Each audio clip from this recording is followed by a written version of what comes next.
मुंजा असतो त्याची शेपूट, त्याचा पोटा साईडला भाग, डोक्या साईडला भाग, काना साईडला भाग असं करत करत करत त्याला इतकं तोडत नेलेलं असतं की गजेंद्राची सोंड सुद्धा निघून जाते.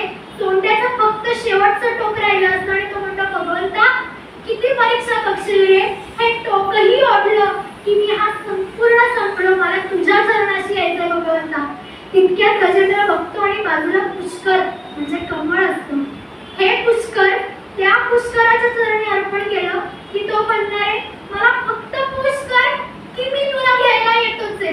असा हा तिथे असलेला कमळ म्हणजे पुष्कर घेतो, त्या पुष्कराच्या चरणी अर्पण करायचं म्हणून सोंड्यात घेतो आणि पुन्हा एकदा नारायण असं म्हणून ते भिरकावतो कमळ भरकन आणि ते कमळ गुरुत्वाकर्षणाच्या नियमाप्रमाणे वरून खाली यायच्या आत भगवंत आपल्या वाहनावरून त्या गजेंद्राचा हात धरायला आलेलेही असतात.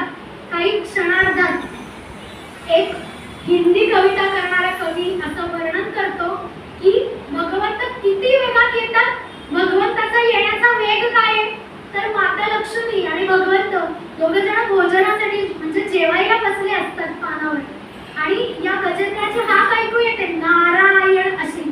गजेंद्राने हाक मारले, भगवंताला क्षणार्धात कळतं, भगवंत उठतात आणि कुठे जायचं कुठे असं आपल्याकडे विचारायची पद्धत नसते, हमखास काम होत नाही. कुठे असं विचारलं की आपल्याकडच्या लोकांना सवय ना काय कुठे फिरायला वाटतं, काय कुठे मॉर्निंग वॉक वाटतं, ते कुठे विचारायचं नसतं आणि कुठेही जाऊ ते काम होत नसतं असा हमखास अनुभव आहे.